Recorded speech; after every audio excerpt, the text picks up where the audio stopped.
The sun over the Texas plains in 1868 wasn't just hot, it was mean. It beat down on a warrior named Swifthawk as he rode the edge of his people's camp, the air so dry it felt like it could crack.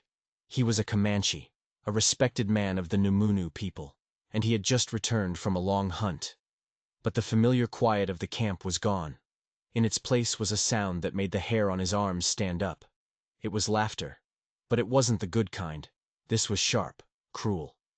He saw them in the distance, a knot of young warriors, circling something, or someone. They were jeering, their voices like stones thrown into the dust.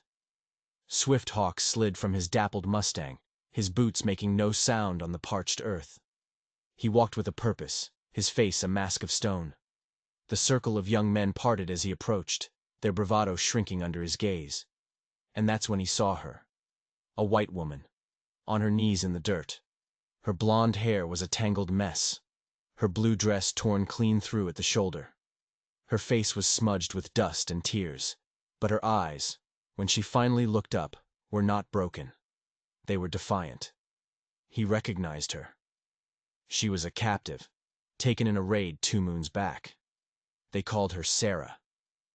She'd been quiet, causing no trouble, working under the eye of an old woman named Yellowleaf. Until now. "What is this?" Swifthawk's voice was low, but it cut through the noise like a knife.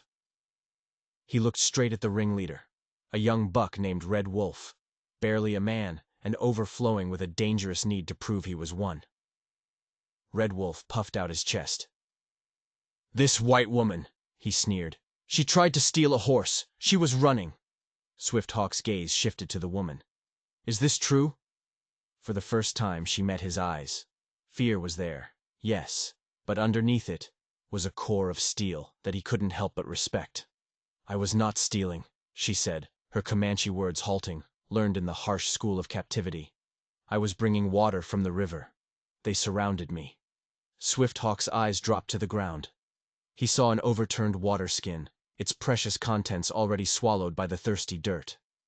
He looked back at Red Wolf. The lie was plain on the young warrior's face. "You dishonor yourself with lies," Swifthawk said, and the authority in his voice made Red Wolf flinch. "And you dishonor our people by tormenting a helpless captive." Red Wolf's face twisted with shame and anger. "She is just a white woman. Her people killed my brother." "Your brother was a warrior," Swifthawk countered, his voice like ice. "He died with honor. There is no honor in this." He extended a hand to the woman. She stared at it, suspicion warring with desperation in her eyes.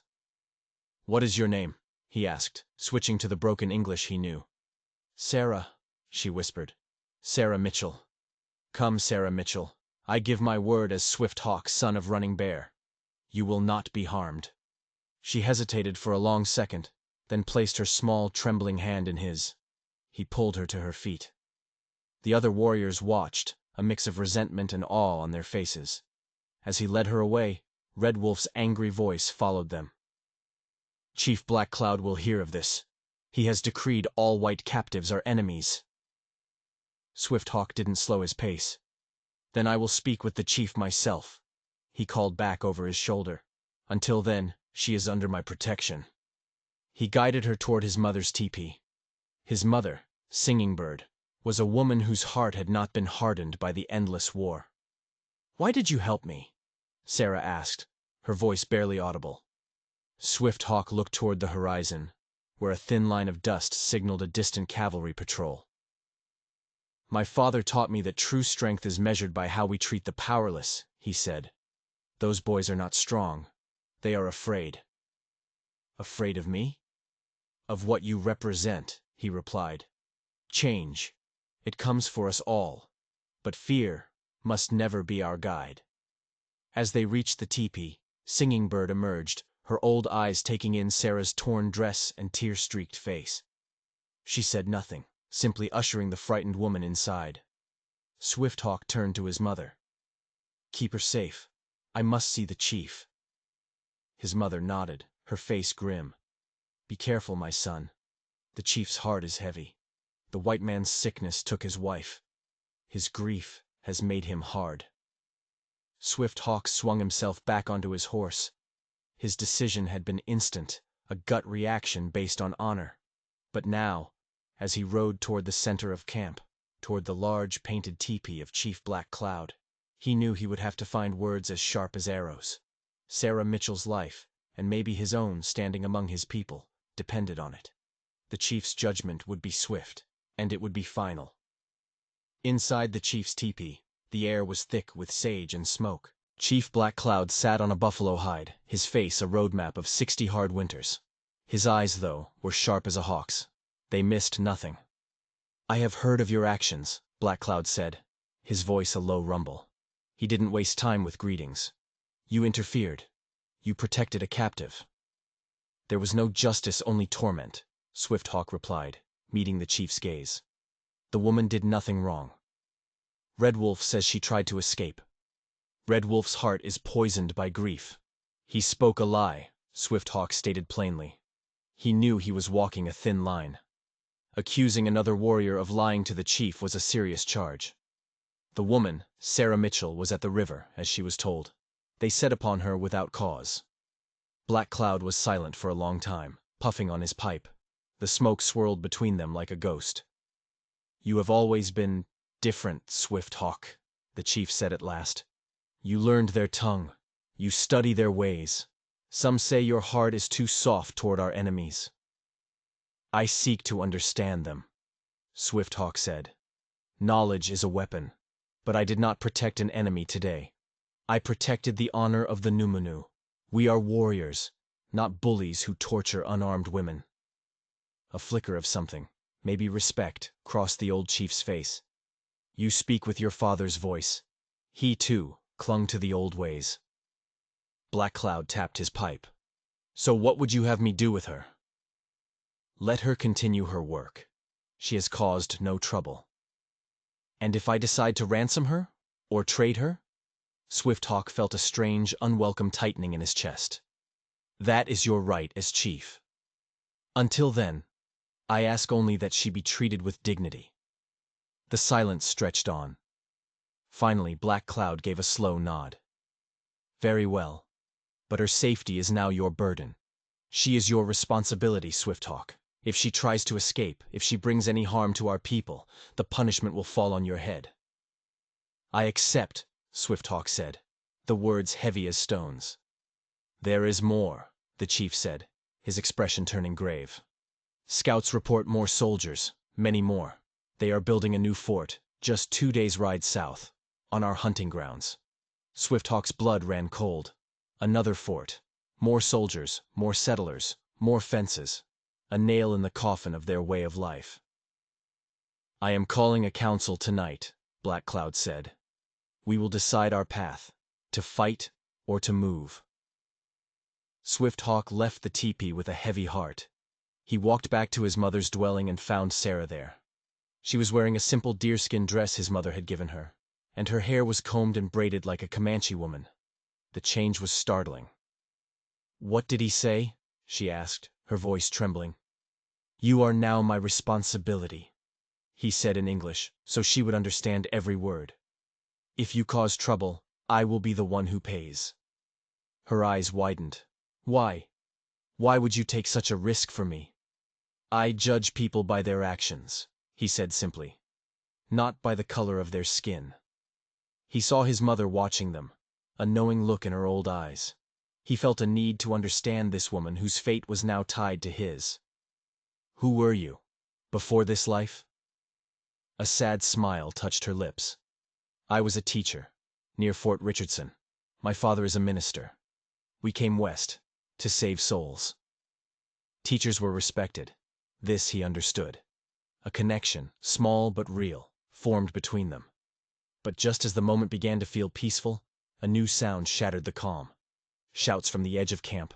Riders approaching. Fast. Too fast. Swift Hawk was on his feet in an instant. Scouts. Returning with an urgency that could only mean one thing. Trouble. "Stay here," he told Sarah, his voice grim. "You will be safe." He stepped outside into the dying light, his hand resting on the knife at his belt. The peace he had just secured for Sarah felt fragile, like a spider's web in a hurricane. And the storm was coming. He could feel it in the wind. The returning scouts were not just bringing news. They were bringing a fire that threatened to burn everything to the ground. The council fire leaped into the night sky, a roaring beacon in the center of the camp. The elders and war chiefs sat in a grim circle, their faces lit by the dancing flames. They listened as the lead scout, a man named Running Deer, gave his report. "Many soldiers," Running Deer said, his voice strained. "More than I have fingers and toes. They bring the big guns, the ones that thunder, and wagons, many wagons." Black Cloud's face was unreadable, but Swifthawk saw the tightness around his eyes. "Where are they?" the chief asked. "They build their fort where Buffalo Creek meets the Red River," the scout replied. "They are cutting our trees, digging into the earth. They have already raised their flag on our sacred ground." A low growl went through the circle of warriors. That land was holy. It was where they held the sun dance, where the spirits of their ancestors walked. Broken Knife, an old warrior with a face split by a wicked scar, slammed his fist on the ground. "We attack now! We strike them before their walls are strong! We wash the earth clean with their blood!" A chorus of angry shouts agreed with him, but Swifthawk saw Black Cloud hesitate. The chief raised a hand for silence. "An attack will bring more soldiers," the chief said, his voice heavy with weary experience. "They are like ants. You kill 10, 100 more come to the funeral. We must think of our children's future, not just our anger today." Swifthawk felt the weight of the moment. He had seen the white man's cannons. He knew what they could do. He decided to speak. "Chief," he said, waiting for the old man's nod, "perhaps we can talk to them. Send a delegation. We can draw a line in the dirt they will not cross." Broken Knife spat into the fire. "They don't honor lines. Their treaties are lies written on the wind." "This is true," Swifthawk admitted. "But a delegation would let us see their strength, count their rifles, know our enemy. That is knowledge we need, whether we choose peace or war." Black Cloud stroked his chin, considering. "Your words have wisdom, but who would go? It must be someone who speaks their tongue." All eyes turned to Swifthawk. He was one of the few who could.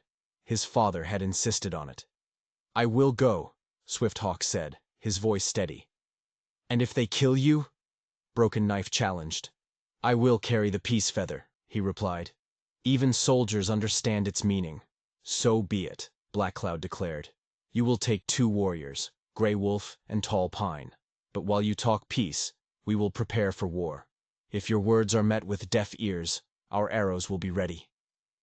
As the council broke up, Swifthawk's thoughts turned again to Sarah. A war would change everything for her. He walked back to his mother's teepee.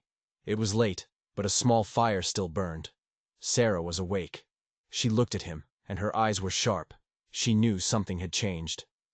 "What happened?" she asked. "Your people are building a fort. On our sacred land," he told her. "I am leading a delegation at midday to speak with them." A strange mix of hope and fear crossed her face. She hesitated. Could you take a message for me? Just to let them know I'm alive. My father, he might be there." He considered it. A message could show goodwill, but it could also be seen as a weakness, a bargaining chip. "I will tell them a white woman teacher is with us," he said finally. Nothing more. Relief washed over her face. "Thank you."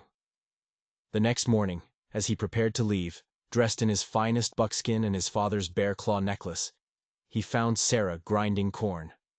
"Be careful," she said, and the genuine concern in her voice surprised him. "The soldiers are jumpy. They might shoot first and ask questions later." She paused, thinking. "Ask for the chaplain. The soldiers listen to their holy men. And if my father, Reverend Mitchell, is there, he has influence." It was good advice. As he turned to leave, he found himself saying, "When I return, perhaps you can teach me more of your written words. I will teach you more of ours." A small, real smile touched her lips. "I would like that." As he rode out of camp with his 2 companions, Swifthawk felt the weight of 2 worlds on his shoulders. He was riding to save his people from a war they might not win. and he was carrying the hopes of a captive who was becoming something much more complicated than an enemy. The dust from the new fort rose on the horizon, a grim promise of the fire to come. He rode toward it, knowing he was riding into the belly of the beast. That night, back in the Comanche camp, Sarah couldn't sleep. The teepee was quiet, the only sound singing birds' soft breathing. But Sarah's mind was a whirlwind. The news of the fort, of her father potentially being so close, had shaken her to the core. She felt a desperate pull toward her old life, a life she thought was lost forever. She had to do something. She waited until the camp was deep in the silence of the pre-dawn hours. Then, quiet as a shadow, she slipped out of the teepee. The air was cool on her skin. She moved swiftly, keeping to the dark spaces between the lodges, her heart pounding a frantic rhythm against her ribs. She wasn't escaping. Not yet. She was going to the creek. She reached the trickling water and looked around. No one. She knelt down, her hands digging into the soft earth beneath the roots of a gnarled cottonwood tree. Her fingers found it almost immediately.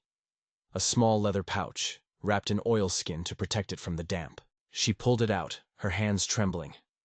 She clutched it to her chest, a wave of relief so powerful it almost made her dizzy. She had it. She had not been seen. But she was wrong. From the darkness of the brush across the creek, a pair of eyes watched her every move. Eyes filled with suspicion and a growing anger. Red Wolf had not trusted Swift Hawk's judgment. He had decided to watch the white woman himself. And now, he had seen it. She wasn't just getting water. She was retrieving something hidden. Something secret. He stepped out from the shadows, a triumphant sneer on his face. "So, the great Swift Hawk was wrong," he hissed. "You are a thief. And a spy." Sarah gasped, scrambling to her feet and hiding the pouch behind her back. "No," she whispered. "You don't understand." "I understand enough," he said, advancing on her. "I understand that you have brought a curse to this camp. I will take you to the chief now, and he will see the truth." He lunged for her. Sarah screamed, a raw, terrified sound that cut through the night. She twisted away, but he was too strong. He grabbed her arm, his fingers digging into her flesh like talons. He ripped the pouch from her other hand. "What is this? What secrets do you hide for your people?" he snarled, fumbling with the drawstring. Panic gave Sarah a strength she didn't know she possessed. She brought her knee up hard, catching him in the groin. He grunted in pain, his grip loosening for just a second. It was all she needed. She shoved him with all her might. Red Wolf stumbled backward, his eyes wide with surprise and rage. He lost his footing on the slick, muddy bank of the creek. He flailed his arms, trying to regain his balance, but it was too late. His head hit a large, jagged rock at the water's edge with a sickening crack. He went limp and slid silently into the shallow water, the pouch still clutched in his hand. Sarah stared, her hand clamped over her mouth to stifle her own screams. The silence of the night rushed back in, broken only by the gentle gurgle of the creek and the frantic pounding of her own heart. Red Wolf wasn't moving. A dark stain was spreading in the water around his head. She didn't mean to. It was an accident. But who would believe her? She was the white captive. He was a Comanche warrior. She knew, with a certainty that chilled her to the bone, what would happen to her if he was found. They would kill her. Slowly. She had to run. Now. She backed away from the creek, her eyes still locked on the still form in the water. She turned and fled into the darkness, not toward the camp, but away from it. Away into the vast, dangerous plains. She ran without a plan, without direction, fueled only by pure animal terror. The sun was just beginning to touch the eastern sky when a woman from the camp went to the creek for water. Her screams brought the whole camp running. They found Red Wolf's body, cold and stiff in the shallow water. And in his hand, they found the small leather pouch. Chief Black Cloud himself opened it. Inside was not a weapon, not a secret message. It was a single, intricately carved wooden bird. It was not a design of the Numunu people. And when they went to Singing Bird's teepee to question the white woman, they found her gone. The conclusion was immediate and inescapable. The captive, Sarah Mitchell, had murdered Red Wolf and fled. And Swift Hawk, the man who had vouched for her, the man who had placed his own honor on the line for her, was riding straight into a trap, completely unaware that the woman he had protected had just signed his death warrant. Swift Hawk and his companions reached the half-built fort under a tense truce. He raised the white peace feather high, and after a nervous standoff, they were allowed inside, but not before they were stripped of their weapons. The fort was a chaotic mess of raw lumber and sweating soldiers. Swift Hawk noted everything: the number of men, the placement of the guards, the crates of ammunition. They were led to the commander, Colonel James Harrington, a man with a gray beard and eyes as hard and cold as river stones. With him was a man in black, a chaplain. "I am Swift Hawk, son of Running Bear," he announced in clear English. "I carry words from Chief Black Cloud." The colonel's eyebrows shot up in surprise at his fluency. "And what does your chief want?" "You build on our sacred ground," Swift Hawk said bluntly. "This is an act of war. We have come to see if there is another path." The conversation was tense.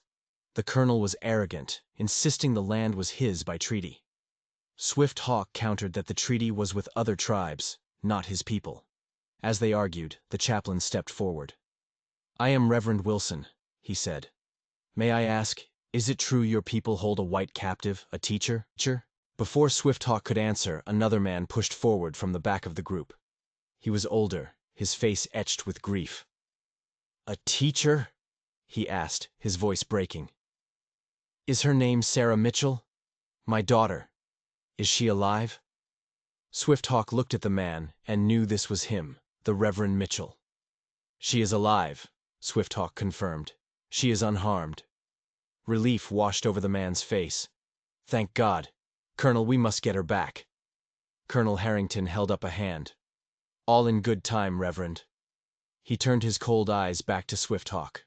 "Her return, I assume, would be part of any negotiation." "That is for Chief Black Cloud to decide," Swift Hawk said carefully. The negotiations went on for hours. They were making small progress, agreeing to discuss specific boundaries, when a young lieutenant entered the room and whispered something in the colonel's ear. The colonel's face darkened. "I have just received an urgent message," Harrington announced, his voice suddenly like steel. "A patrol found one of your warriors dead this morning, a man named Red Wolf, by a creek near your camp." Swift Hawk felt a chill go down his spine. Red Wolf. Dead. "And the woman," the colonel continued, his eyes boring into Swift Hawk. "The teacher you have so graciously protected.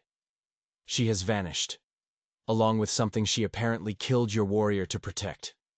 He slammed a small object down on the table. It was a wooden bird, the same one from the pouch. "Our scouts report she is heading this way. It seems your captive was one of our own agents, and you, Swift Hawk, have been played for a fool." The room went silent. Grey Wolf and Tall Pine looked at their leader in shock and betrayal. Swift Hawk stared at the wooden bird. An agent? A spy? It made no sense, but Red Wolf was dead, and Sarah was gone. "My patrol has orders to find her and bring her in," the colonel said with a cruel smile. "As for you, the terms of this negotiation have just changed. You are no longer guests. You are prisoners." The soldiers leveled their rifles. Swift Hawk realized his terrible mistake. He hadn't ridden into the belly of the beast. He had led his men into a cage, and the door had just slammed shut behind them. The cell they were thrown into was a dark, suffocating box of raw wood. The air was thick with the smell of sawdust and despair. Through a small barred window, Swift Hawk could see the frantic activity of the fort. Soldiers were saddling horses, checking rifles. A large patrol was forming. They were going after Sarah. Grey Wolf slammed his fist against the wooden wall. "A spy! The woman was a spy! She played you, Swift Hawk. She played us all." "Something is wrong," Swift Hawk said, more to himself than to his companions. His mind was racing, trying to piece it all together. Sarah, a spy? It didn't fit the woman he knew, the fear in her eyes, the genuine gratitude. And Red Wolf's death. Why would she kill him? What was in that pouch that was worth a man's life? Suddenly, he remembered the look on Reverend Mitchell's face. It wasn't just the relief of a father. There was something else. A flicker of calculation. A shrewdness that didn't belong on the face of a simple, holy man. The lock on their cell door scraped open. A young lieutenant stood there, the same one who had whispered to the colonel earlier. He looked nervous, glancing over his shoulder. "You need to listen to me," the lieutenant said in a hushed, urgent voice. "I don't know what's going on, but Colonel Harrington is lying." "What do you mean?" Swift-Hawk demanded. "That wooden bird," the lieutenant said. "It's not one of ours. I've never seen it before. And the woman. We have no agents out here. The colonel, he's acting on his own. He's been meeting in secret with the Reverend. They're looking for something. Something the Reverend's survey maps pointed to." "Survey maps?" Swift-Hawk asked, his confusion deepening. "The Reverend isn't just a preacher," the lieutenant explained. "He's a government surveyor. His last expedition, the one where his daughter was taken, they weren't just spreading the word of God. They were mapping this whole territory, looking for gold." The pieces slammed into place in Swift-Hawk's mind with the force of a physical blow. Gold. It was always about the yellow metal that drove white men mad. The raid on the Mitchell homestead wasn't random. They were after the maps. Sarah wasn't just a teacher, she was a map maker, a cartographer. And the pouch, it must have held the map. Red Wolf must have found her with it. They fought, and he died. Her running wasn't the act of a guilty spy. It was the act of a terrified woman who knew she'd be blamed for a death she didn't mean to cause. And the colonel and the Reverend were using her as a pawn in their greedy game.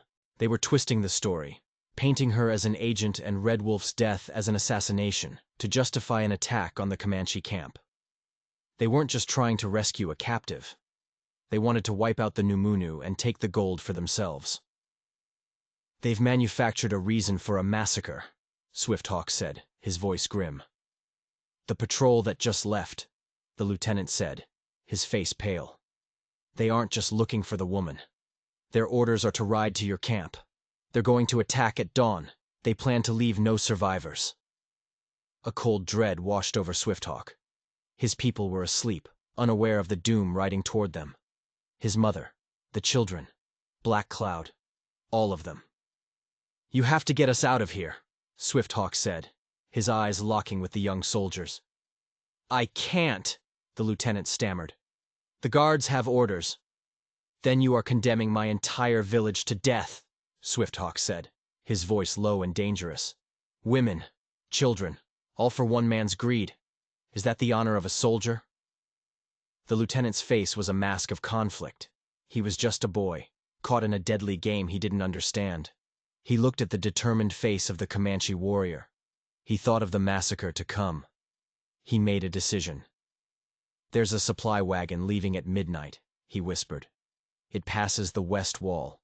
There's a weak spot in the stockade, behind the stables. Be ready." He pressed a small knife into Swift-Hawk's hand. "It's all I can do."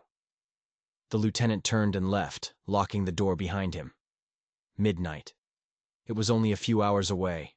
A few hours to escape, to outrun a cavalry patrol, and to warn his people of the coming apocalypse. The odds were impossible. But Swift-Hawk was a warrior of the Numunu. He would not let his people die without a fight. The escape was a desperate, heart-pounding affair.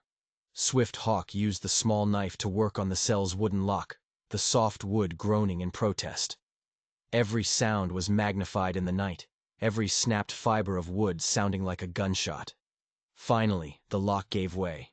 They slipped out into the darkness of the fort, moving like ghosts toward the stables. The supply wagon was rumbling toward the west gate. It was their only chance.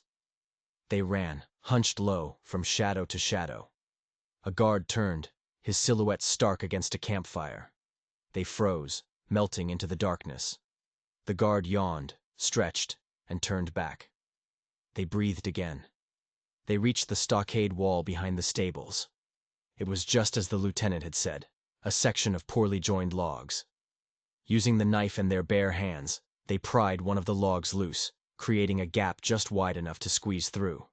One by one, They slipped out into the vast, open darkness of the prairie. They were free. But they were on foot, with a cavalry patrol on fresh horses somewhere ahead of them in the night. And the sun was already threatening the eastern horizon. They ran. They ran as they had never run before, their lungs burning, their muscles screaming. The plains were an endless, dark ocean, and they were trying to outrun a tidal wave. They knew the shortcuts, the hidden ravines and game trails the soldiers would not. It was their only advantage. As the first hint of gray light touched the sky, they saw it. A flicker of movement on a distant ridge. A lone rider. The horse looked exhausted. As they got closer, Swift Hawk's heart leaped into his throat. It was Sarah. She saw them at the same time, and her face, already pale with exhaustion and fear, went white as a bone. She clearly thought they were a war party sent to hunt her down. She tried to wheel her tired horse around, to flee again. "Sarah, wait!" Swift Hawk shouted, his voice hoarse from running. She pulled up, recognizing his voice. She stared at them, her eyes wide with confusion. "Swift Hawk! How did you—" "There is no time," he said, cutting her off as he reached her side. "The soldiers. A patrol is coming. They are going to attack the camp. They plan to kill everyone." The color drained from her face. "No," she whispered. "My father. He promised—" "Your father and the colonel are liars and murderers," Swift Hawk said brutally. "They want the gold your map shows them. They used Red Wolf's death as an excuse to start a war." Tears streamed down her face, mixing with the dust and grime. "It was an accident," she sobbed. "He surprised me. I pushed him. He fell. I didn't mean to." She held out the leather pouch. "I ran because I was scared. This is what he died for. A map." "I know," Swift Hawk said. He looked at the sky. The sun was rising. They had only minutes. "Sarah, you must choose. Your people or the truth. Help me save my people." She looked from his desperate, earnest face toward the direction of the fort, then back toward the camp. Her whole world had been turned upside down. Her father was a monster. The people who had held her captive were about to be slaughtered because of a lie. In that moment, she was no longer Sarah Mitchell, the teacher, the captive. She was something else. "I can do more than help you," she said, her voice suddenly clear and strong. "I can stop them." "How?" A grim smile touched her lips. "The map in this pouch," she said, tapping the leather bag. "It's a fake. A copy I made. I was always afraid my father's greed would get him into trouble. I made a few adjustments." "Adjustments?" Grey Wolf asked. "The real map shows the gold is in a cave system under the plains," she explained quickly. "But this map, this one leads them to a place our guides called the Spirit Trap. A box canyon with steep walls and only one way in or out." A spark ignited in Swift Hawk's eyes. A trap. She had already set a trap. "They think they are riding to the gold," Sarah said. "They will ride right into it." "It is not enough," Swift Hawk said. "We must be the ones to spring the trap." He looked at his two companions. Their faces were grim but resolute. He looked at the woman on the horse. Her eyes were filled with a fire he had never seen before. "Ride to the camp," he told Tall Pine. "Warn the chief. Tell him to gather the warriors and follow, but not to attack. Not yet." Tall Pine nodded and sprinted off into the dawn. Swift Hawk turned to Sarah and Grey Wolf. "We have to get to that canyon before the soldiers do. We have to be the spirits in the trap." It was a suicide mission. 2 warriors and a woman against a full cavalry patrol. But it was their only chance. Sarah urged her exhausted horse forward, Swift Hawk and Grey Wolf running alongside. They were no longer running from death. They were racing toward it, hoping to turn a massacre into a final, desperate stand for survival.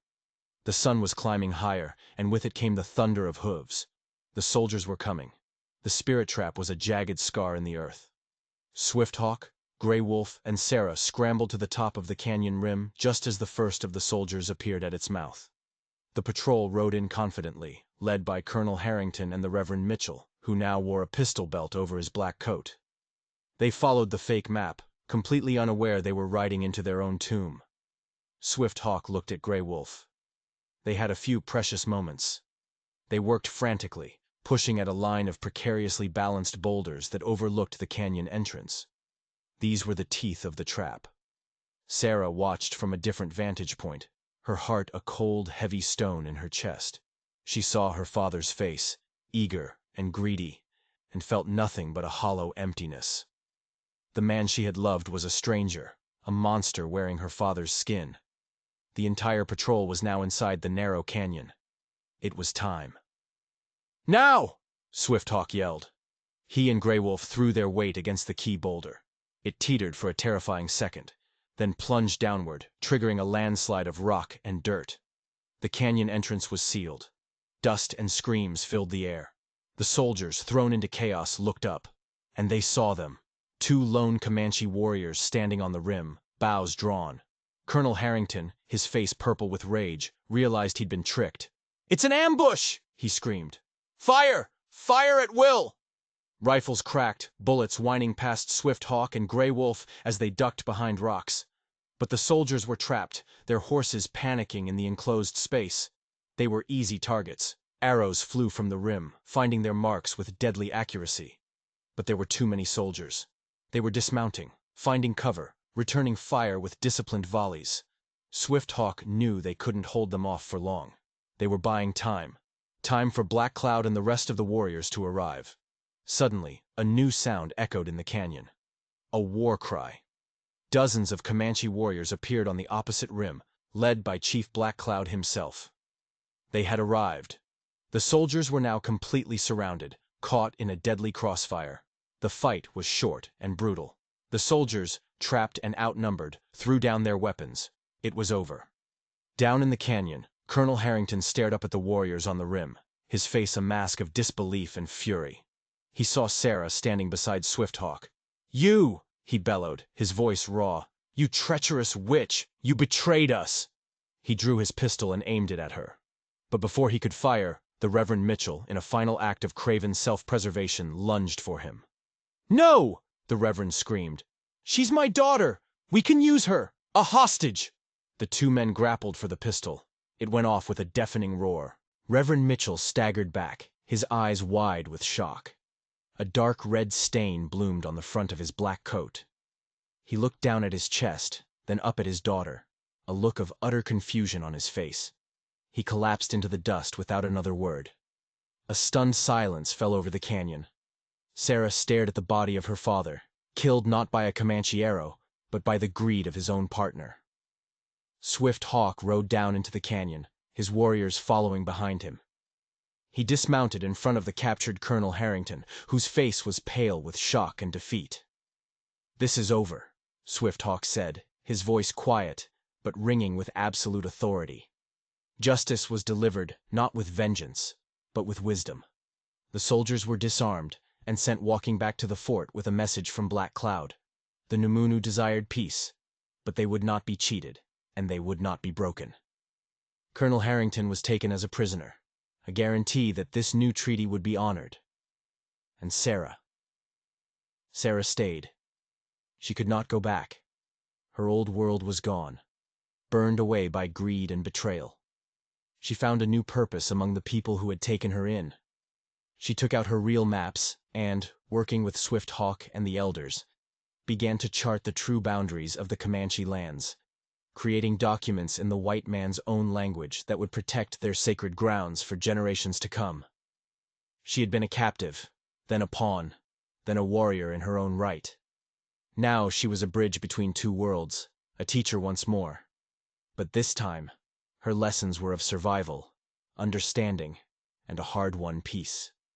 Swifthawk stood beside her, the warrior who had risked his honor for a helpless woman, and in doing so, had saved his entire nation. Theirs was a story born from conflict, a fragile peace built on a foundation of truth and courage. If you were moved by this story of bravery and the fight for justice on the unforgiving frontier, do me a favor and hit that subscribe button. Let me know in the comments where you're watching from and what you thought of the impossible choice Sarah had to make. Thanks for being here, and I'll see you in the next story.